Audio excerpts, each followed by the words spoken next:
बच्चों आवाज आ रही है ना क्लियर गाइस? यस ओके यार, क्वेश्चन नंबर 1 में तो कोई डाउट नहीं आना चाहिए। 2 में क्या करोगे गाइस? मतलब आइडिया ये चीज समझ आई नहीं आई? फॉर्मूला तुम्हारा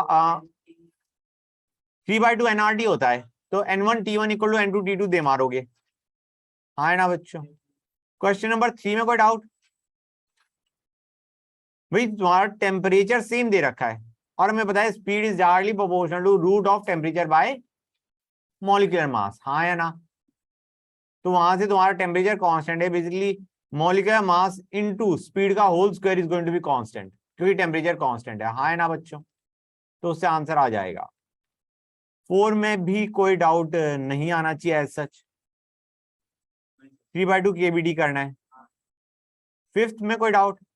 3/2 NRD होता है, 3/2 PV मान लो और V1 मान लो।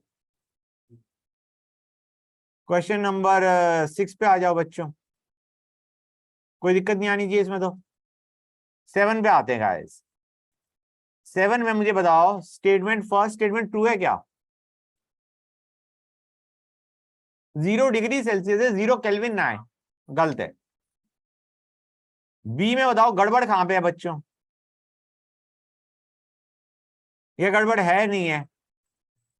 क्या गड़बड़ है? हम कहेंगे कि भाई तुम्हें स्पीड चाहिए मीटर पर सेकंड में, तो गाइस मास को केजी में उठाओगे नहीं उठाओगे? 32 × 10⁻³ उठाओगे। ये सी ऑप्शन समझ में आई नहीं आई? भाई स्पीड बहुत कम या बहुत ज्यादा is for very less fraction of molecules. हाँ है ना?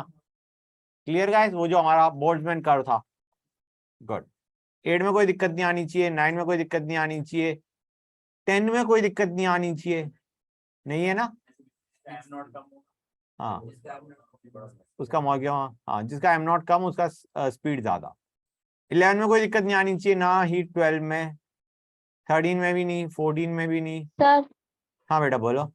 सर 11 एक बार बता दीजिए। 11 ओके, क्वेश्चन नंबर 11। बेटा इसमें कुछ नहीं करना तुम्हें, हमें क्या रखा है उसका रूट 7 टाइम्स है। मतलब ऐसे मान के चलो, RMS की बात करें ना, root root root 3RT/m for hydrogen is root 7 times 3RT/m for nitrogen. हाँ है ना बेटा? अब कुछ नहीं करना तुम्हें, बेसिकली R है कांस्टेंट, 3 कांस्टेंट, तो बेसिकली तुम्हारा ये क्या बन जाएगा? T/m की ratio for hydrogen will be 7 times T/m की रेशियो फॉर नाइट्रोजन। इसको सॉल्व करो, आंसर आ जाना चाहिए बेटा। समझे नहीं समझे? Yes sir. उससे you will get your answer, मतलब जो भी आंसर मैच करना है। ओके 14 में कोई दिक्कत? 14 का तुमने थर्ड फॉर्मूला नहीं देख रखा, मतलब पहला देख रखा है। हाँ है ना? दूसरा भी देख रखा है, P = 1/3 ρ CRMS²। ये वही है बच्चों, जो सेकंड फॉर्मूला है वो वही है। थर्ड फॉर्मूले पे आओ गाइस। ये कौन से क्वेश्चन की बात करें? Question number 14। हम कहेंगे भाई यहाँ पे तुम्हारा क्या है? P = 1/3 ρ CRMS² था। यार रो क्या होता था गाइस? हाँ बेसिकली मास बाय वॉल्यूम। हाँ है ना? तो I can write this down as 1/3 mass by volume CRMS²। और यहां से तुम V को दूसरी साइड ले आओ, ये ले PV = 1/3 मास CRMS², मतलब C ऑप्शन भी करेक्ट है। हाँ है ना बच्चों? ओके 15 में कोई दिक्कत नहीं आनी चाहिए। 15 में बेटा कांस्टेंट टेम्परेचर पे, मतलब अब मान के चलो NB कांस्टेंट है, कंटेनर की बात कर रहा है, ठीक है ना? या नहीं भी कंटेनर लिखा हुआ, will assume temperature to be moles to be constant to, N constant, T constant, इसका मतलब P × V का प्रोडक्ट कांस्टेंट। अब उसने कह रखा है एक्सपेंड कर रहा है, मतलब तुम्हारा V बढ़ रहा है, एक्सपेंड कर रहा है, तो प्रेशर डिक्रीज करेगा। ये बॉल्स लॉ की बात चल रही है ना बेटा, N और T कांस्टेंट, तो अगर प्रेशर सॉरी वॉल्यूम बढ़ेगा तो प्रेशर डिक्रीज करेगा। बाकी 3 ऑप्शंस को चेक करोगे, मेरे ख्याल से उसमें कोई दिक्कत नहीं आएगी। कांस्टेंट टेम्परेचर है तो काइनेटिक एनर्जी रिमेन सेम। हाँ है ना? 16 में कोई दिक्कत नहीं आनी चाहिए। 17 में दिक्कत है बच्चों, बताओ। Yes, sir. ओके गाइस 17 पे आते हैं, hold on.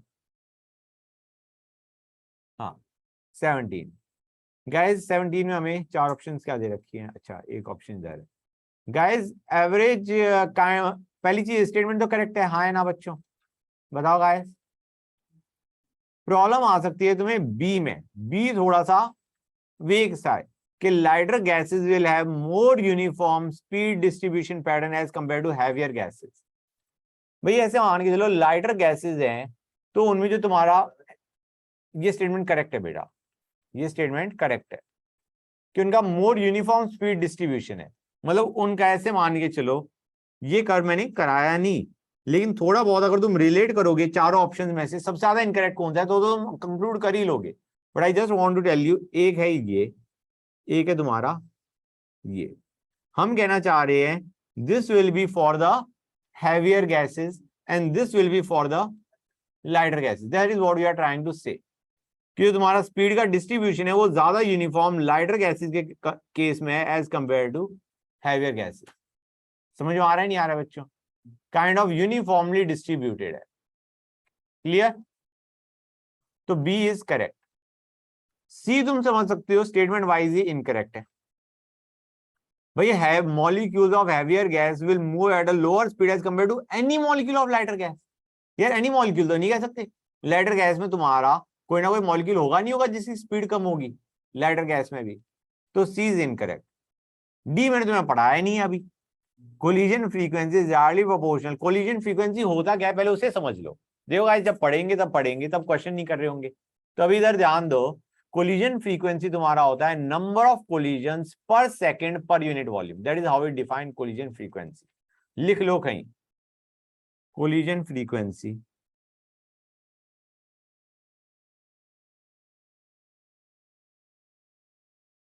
is number of collisions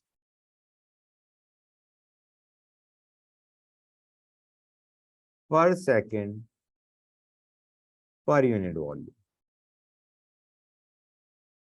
and at constant volume, जो कि क्वेश्चन में तुम देखोगे कांस्टेंट वॉल्यूम दिए रखा है, close rigid vessel volume constant, at that in that case your collision frequency is directly proportional to root of temperature.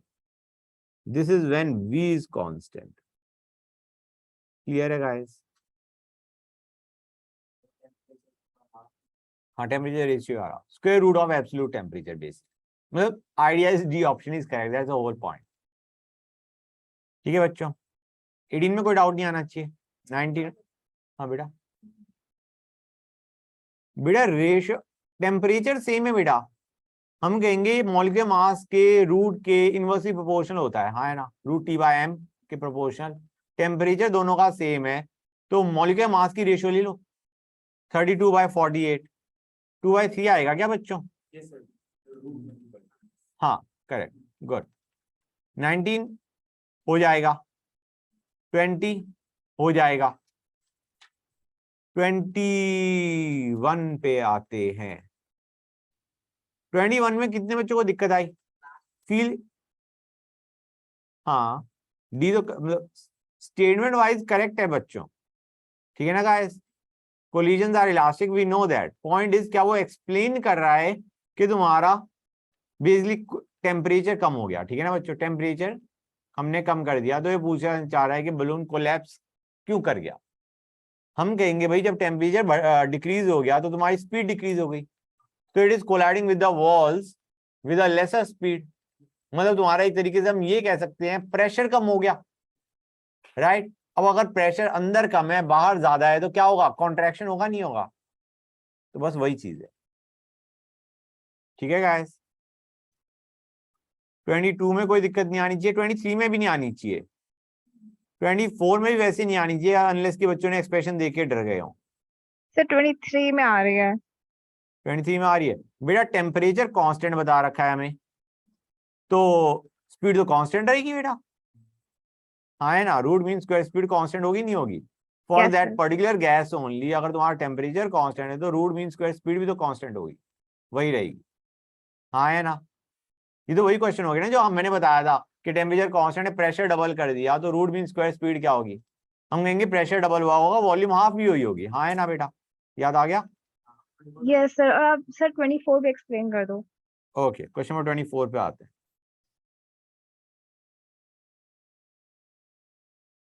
Guys हमें कह रखा है एवरेज काइनेटिक एनर्जी, हमें काइनेटिक एनर्जी क्या होती है गाइस, पर मोल C/2 RT, हाँ है ना। और हमें बताया C average is √8 RT by pi am not या पाई एम, इसने एम ही दे रखा है तो पाई एम। गाइस कुछ नहीं करना है, यहाँ पे तुम्हें RD को इसके टर्म्स में लिखना है, C एवरेज और M के टर्म्स में, मेरे ख्याल से आंसर आ जाएगा। इस एक काम करना, यहाँ से RD की वैल्यू निकाल के इसमें डाल दो, that's it, that will give you the answer बेटा, ओके समझ गए। सर। Yes sir. 25 तुम्हें करवाया नहीं हुआ, इसका आंसर याद करने का है, ट्रिपल पॉइंट, ठीक है गाइस। सर आपने बता दिया था 25। हैं नहीं बताया, यस सर। ट्रिपल पॉइंट नहीं बताया बेटा ये तुमने, हाँ ये एक्स्ट्रा इन्फॉर्मेशन का हुआ है। एनीवे 26 गाइस, 26 27 में कोई दिक्कत नहीं आनी चाहिए। देखो guys 28, let us go on to question number 28। Guys एक चीज बताओ, मैंने तो कई बार क्वेश्चन में कहा नहीं है यार, मोल फ्रैक्शन दे रखा है, मैं कह रहा हूं अगर बाई चांस परसेंटेज, परसेंटेज तो नहीं से, हाँ जो वॉल्यूम परसेंट पूछ लिया क्वेश्चन में कि what is the volume percent, मैं क्या कहता हूँ मोल परसेंट ही तुम्हारा वॉल्यूम परसेंट बनने वाला है। ऐसे ही प्रेशर का जो हमने परसेंट एक बार क्वेश्चन में किया था पहले वाले में, it was same as mole percent, हाँ है ना। ये हम क्यों कर रहे हैं, इसको देखो, मोल फ्रैक्शन ऑफ ए क्या होगा, Na/N टोटल, हाँ है ना। मान के चलो 2 हैं तो Na/Na + N भी बनेगा। अब अगर हमें मोल फ्रैक्शन के बजाय प्रेशर फ्रैक्शन चाहिए, प्रेशर फ्रैक्शन, तो प्रेशर फ्रैक्शन ही मान के चल रहा हूं मैं, it will be Pa + Pb, हाँ है ना। हम कहेंगे pressure is directly proportional to moles only, तो बेसिकली इसी के बराबर आएगा। ऐसे ही तुम्हारा जो वॉल्यूम फ्रैक्शन है that is going to be volume of that component by total volume, और हमें पता है volume is also proportional to moles at constant pressure, तो आइडिया ये तीनों बराबर आएंगे। 29 में कोई दिक्कत बच्चों आनी तो नहीं चाहिए, सॉरी 29 नहीं, 29 में आ सकती है, आई या नहीं आई बच्चों, नहीं आई, yes sir. I mean yes sir का क्या मतलब, आई नहीं आई, यस आई। आई, ओके। क्वेश्चन नंबर 29 पे आते हैं। बच्चों इसमें हमें क्या रखा है, which is not true about the effect of temperature. अच्छा गाइस टेम्परेचर हमने बढ़ाया है तो मोस्ट प्रोबेबल वेलोसिटी बढ़ेगी, बढ़ेगी। Fraction of molecules with most probable speed, यार वो तो डिक्रीज हो रही होती है ना गाइस, कर्व शिफ्ट्स डाउनवर्ड, तो बेसिकली पूछा है which is not true, B is not true, elimination से हो जाएगा। डिस्ट्रीब्यूशन बिकम ब्रॉडर, हाँ फैल जाता है वो curve, and area remains unaffected, that is also true. 30 में कोई दिक्कत नहीं आनी चाहिए बच्चों। 31 पे आते हैं गाइस, 31 कितनों से हुआ, किसी हुआ भी,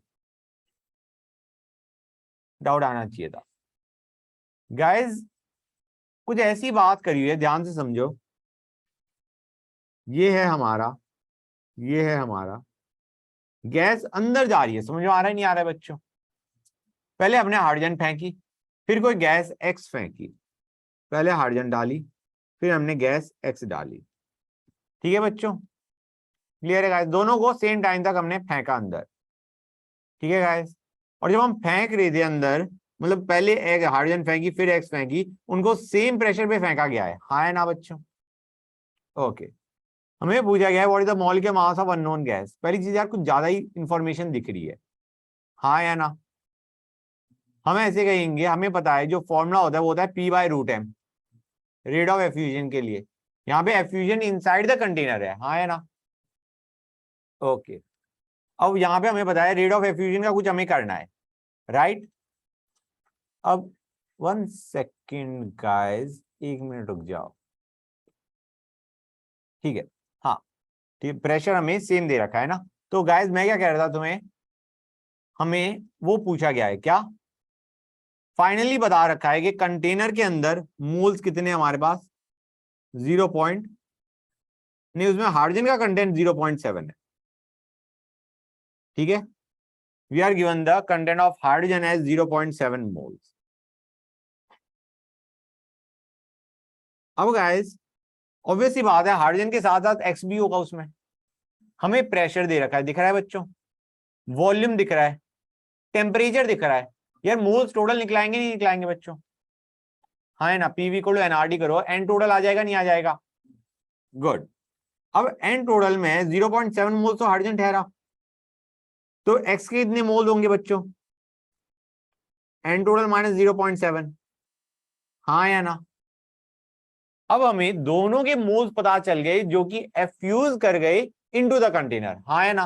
हाइड्रोजन के 0.7 थे पता था हमें, और गैस एक्स के हमें पता चल गए। N total minus 0.7 will give us moles of hydrogen, हाँ या ना? हाइड्रोजन ही सॉरी, मोल्स ऑफ एक्स। अब हम क्या कहेंगे, rate of diffusion of X to rate of diffusion of hydrogen क्या होगा? पी तो दोनों का सेम था, तो can I simply write this down as 2 by molecular mass of X, हाँ या ना? And we can write this down as moles effused by time taken, right? Moles of X effuse कितने हैं, इसको nx मान लो, ठीक है? तो will be nx by 20 by 0.7 by 20। ये चीज समझ में आई नहीं आई बच्चों, ये बता दो मुझे, क्लियर हुआ नहीं हुआ? अच्छा, एन टोटल का expression 6 into 3 is equal to n total into 0.0821 into t, which is 300.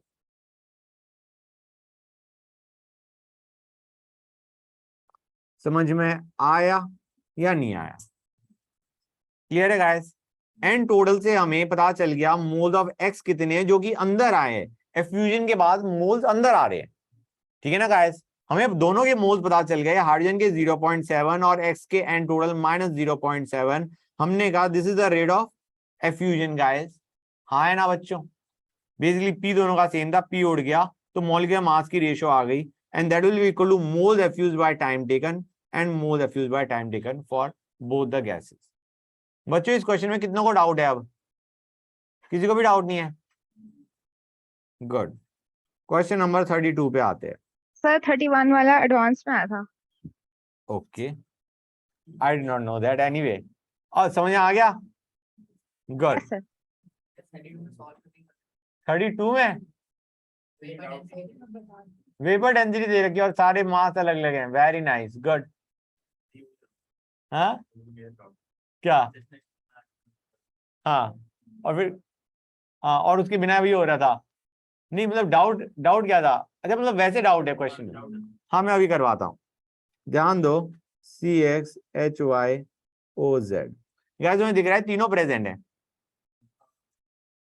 Plus O2, ये मैंने plus O2 gives CO2 plus H2O। हमने कहा भाई ये X ठहरा, बैलेंसिंग कर रहा हूं मैं, ये Y/2 ठहरा। अब यहाँ पे कितना आ जाएगा? यहाँ पे आ जाएगा 2x plus Y/2 minus Z का हाफ, ये आ जाएगा 4 माइनस Z/2, ये आ जाएगा x plus Y/4 minus Z/2। ये हमने बैलेंस किया है बच्चों। हम कहेंगे तीन इक्वेशन हमें चाहिए x y z को निकालने के लिए। पहला कह रखा है कि after explosion 90 ml, after explosion. अच्छा गाइस ये कितना दे रखा है? ये हमें दे रखा है 10 और ये हमें दे रखा है 100। आफ्टर एक्सप्लोजन क्या बचेगा बच्चों?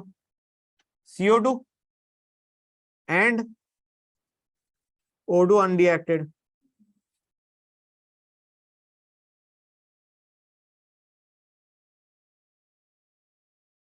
पहला एक्सप्रेशन बन गया। दूसरा कह रखा है कॉन्ट्रैक्शन इन वॉल्यूम है 20 ml।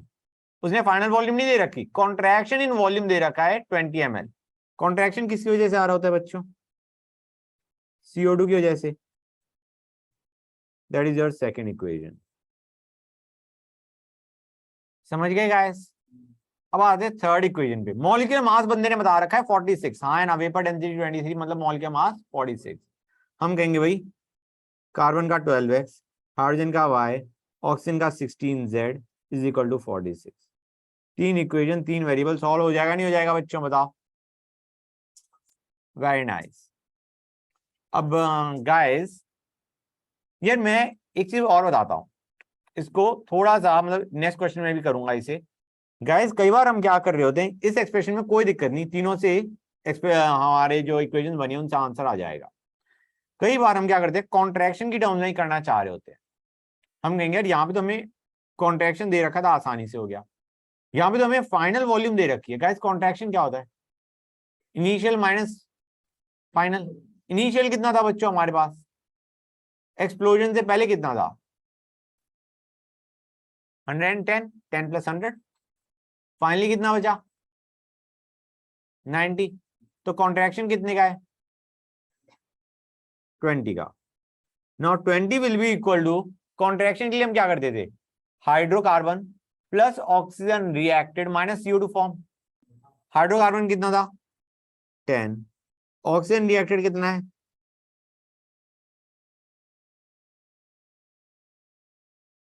Minus CO2 form. हाँ या ना? मतलब इस एक्सप्रेशन की जगह ये भी लिख सकते थे, कोई दिक्कत नहीं है इसमें। ये एक्सप्रेशन वही है जो हमने ऊपर बनाया है, इसको 1.1 लिख दो, क्योंकि ये तुम्हारा अलग इक्वेशन नहीं है, ये वही इक्वेशन है जो हमने अब ऊपर बनाई है इस 1। समझे या नहीं समझे guys? Hydrocarbon plus oxygen reacted minus CO2 form. कोई डाउट यहां तक? यार क्वेश्चन नंबर 33 तुमसे होना चाहिए था, हुआ है नहीं हुआ वो अलग बात है, होना चाहिए था। जरा एक्सप्रेशन देखो बच्चों। ओके ओके, सीधा एक्सप्रेशन लिखो बच्चों। इस बार मैं ये वाले एक्सप्रेशन लिख के दिखाऊं, थोड़ी बेटर फील आएगी मतलब इसके बारे में।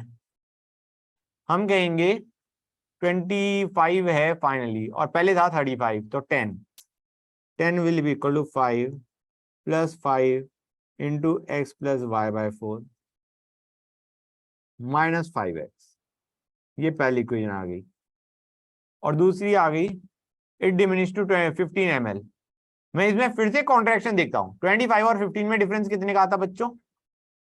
10 का। तो दूसरी कॉन्ट्रैक्शन कितने की है? 10 की, which is nothing but 5x CO2। हाँ या ना? ये चीज क्लियर हुई या नहीं हुई बच्चों, ये बताओ मुझे। हमने दोनों कॉन्ट्रैक्शन के फॉर्मूले यूज कर लिए रेदर देन योर फाइनल वाला, फाइनल स्टेट की बजाय। गाइस हो गया नहीं हो गया? फर्स्ट वाला, हाँ फाइनल स्टेट की टर्म्स में बताओ। अच्छा 1 मिनट रुक जाओ, 25 दे रखा है हमें, 25 is going to be CO2 form plus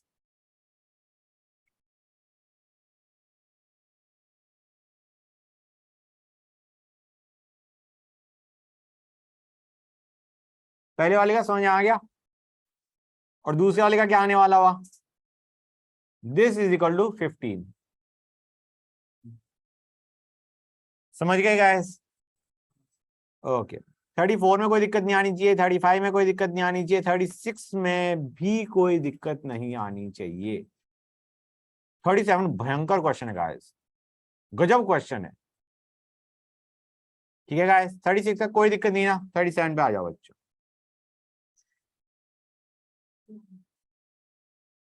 guys 37 देखो यार, कुछ अजीब सी बात करी हुई है।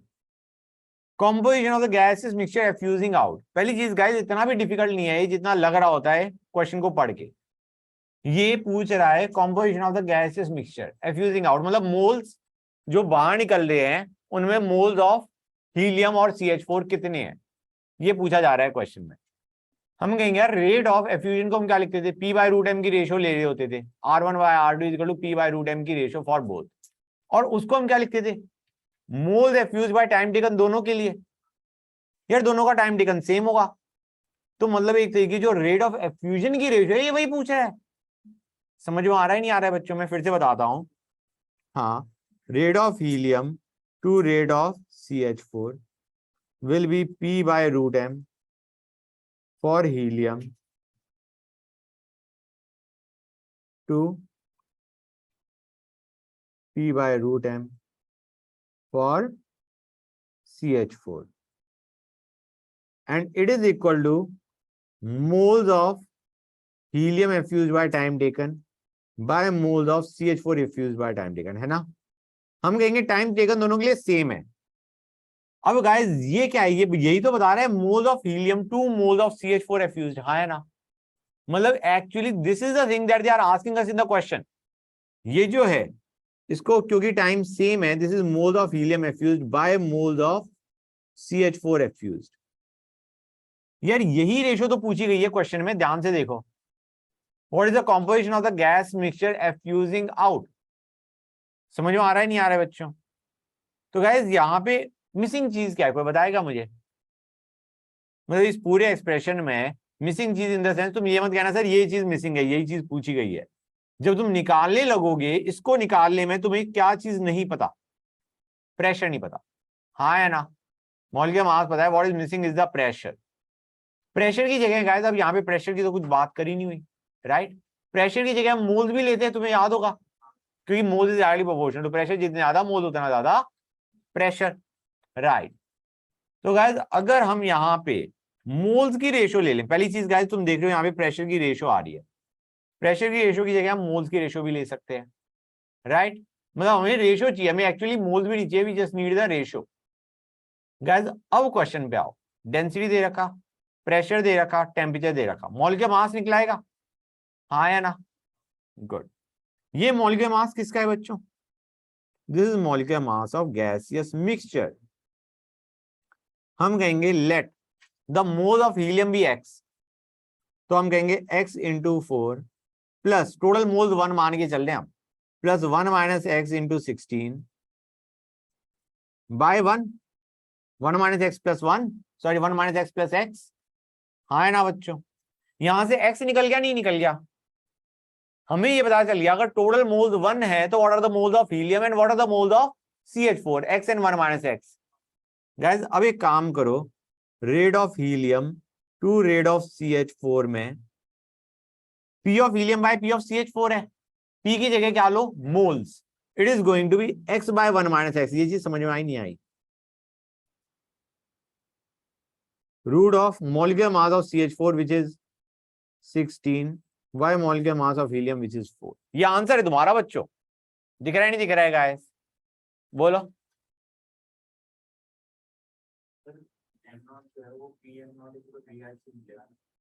वन सेकंड फिर से बताना क्या कहेंगे? हाँ, P M naught equal to DRT से लगेगा, एम नॉट तुम्हारा P M naught equal to DRT से निकलेगा। गाइस हो गया नहीं हो गया बच्चों? ओके, क्वेश्चन नंबर 38 पे आते हैं गाइस। हाँ गाइस, में तुम्हें बहुत तकलीफ हुई होगी कि सर ये दो ऑप्शंस नहीं आ रही, मैच नहीं कर रही। गाइस एवरी गैस में we assume real and ideal both. Every gas includes real and ideal. Why do we always assume कि आइडियल ही होगी? तो ए इज इनकरेक्ट। हमें बताया आइडियल गैस के लिए it is 22.4, otherwise it could be different also.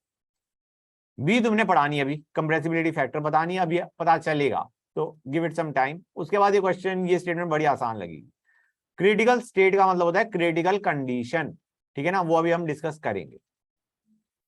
सी में भी वही दिक्कत है, ऑल गैसेस, यार वो तो रियल और आइडियल दोनों ही उठानी पड़ती है, ठीक है? डी तुम्हें पता है गलत है, काइनेटिक एनर्जी 0 आना चाहिए एब्सोल्यूट 0 पे, हाँ है ना? 39 में कोई दिक्कत नहीं आई होगी, 40 में भी कोई दिक्कत नहीं आनी चाहिए, 41 में आनी चाहिए अगर किसी ने पूरा कैलकुलेट करने की कोशिश करी है तो। क्वेश्चन नंबर 41 पे आ जाते गाइस। इसमें फॉर्मूले की क्या फील आ रही है, कौन सा फॉर्मूला यूज करेंगे? ये उसने CRMS दे रखा है, 1/3 रो CRMS स्क्वायर लगा दे, गुड गाइस, यहाँ पे उस वक्त मैंने ये डिस्कस शायद नहीं किया, करना चाहिए था, लेकिन जब क्वेश्चन आता है only then you discuss some of the things. यार तुम यहाँ पे जो रो है, रो क्या होता है? मास बाय वॉल्यूम। मास किस में लोगे? मास लोगे केजी में, क्योंकि तुम्हारा सीआरएमएस दे रखा है, राइट? और वॉल्यूम किस में लोगे? मीटर क्यूब में। गुड। अब कोई दिक्कत नहीं आनी चाहिए। मैं एक बार एक्सप्रेशन लिख दूं, 6 इंटू 10⁻22 इंटू 10⁻24। मास गया केजी में, वॉल्यूम आएगी मीटर क्यूब में, क्योंकि तुम्हारा सीआरएमएस किस में दे रखा है? मीटर पर सेकंड में। हाँ या ना? Good. So you divide by 10 into 10⁻³ into, बेटा क्योंकि सीआरएमएस मीटर पर सेकंड में है तो वॉल्यूम भी मीटर क्यूब में लेंगे, ठीक है? और ये आ गया 100 का स्क्वायर। ये चीज समझ में आई नहीं आई बच्चों गाइस? और आंसर के ये प्रेशर किस में देगा? अगर हमारी वॉल्यूम मीटर क्यूब में है, ठीक है ना गाइस, तो और मास केजी में है, तो तुम्हारा प्रेशर किस में आएगा? पास्कल में। गुड। 42 में कोई दिक्कत नहीं आनी चाहिए गाइस। 43 पे आते हैं। 42 में कोई दिक्कत आई है वैसे गाइस? मास की मतलब क्या करना है यहाँ पे? एनटी की रेशियो लेनी है ना गाइस? गुड। तो इक्वल मास है, एक्स मान लो या 1 मान लो, डजंट मैटर, रेशियो ही तो ले रहे हैं। 43 में दिक्कत आई होगी गाइस। क्वेश्चन भी खराब ही है, मतलब खराब इन द सेंस किसी काम का ना है। ध्यान से देखो गाइस, हम कहेंगे मान के चलो N1, यार देखो टोटल 10 मॉलिक्यूल्स है, मान के चलो N1 molecules have got speed 7 metre per second and, हाँ बेटा लेट, और मान के चलो 10 - N1 की स्पीड क्या है? 3 मीटर पर सेकेंड। टोटल 10 है ना गाइस? हम कहेंगे सीआरएमएस दे रखा है 5, वो क्या होता है? रूट मीन कितनों का ले रहे हैं हम? 10 का। अब गाइस यहाँ पे स्पीड 1, स्पीड 2, स्पीड 3, मतलब हर एक की स्पीड और 10 तक का स्पीड का लेना है। हम कहेंगे यार N1 की स्पीड 7 है, तो हम क्या इसको 7 स्क्वायर इंटू N1 कर दें? भाई सी स्क्वायर क्या है? 7 स्क्वायर। और हमें पता है N1 मॉलिक्यूल्स की स्पीड 7 है, तो मतलब 7 स्क्वायर को हम N1 टाइम्स करेंगे, नहीं करेंगे? और plus 3 square into 10 - N1 into 10 - N1। N1 निकलाएगा नहीं निकलाएगा बच्चों? खत्म, question is over. Question number 44 पे आते हैं गाइस।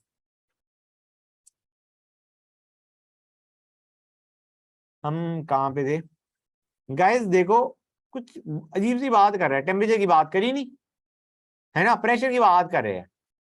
तो हम कहेंगे गाइस एक काम करो, और सीआरएमएस दे रखा है, हम कहेंगे नॉर्मली फॉर्मूला होता है √3RD/m। हम कहेंगे भाई एक काम करो, आरडी की जगह क्या डाल दो? पीवी, और कंटेनर है तो वी कांस्टेंट मान लो। तो बेसिकली तुम्हारा क्या आ जाएगा? √p के प्रोपोर्शनल। हाँ या ना? हो जाएगा नहीं हो जाएगा गाइस क्वेश्चन? ये बताओ मुझे। हाँ N1 ले लेंगे, बिल्कुल ठीक है गाइस, ठीक है। कोई डाउट? या फिर N अगर होता भी तो कैंसिल होता था रेशियो में, ठीक है। 40 √5, यार ये तो इस टाइप का क्वेश्चन अभी किया नहीं था हमने।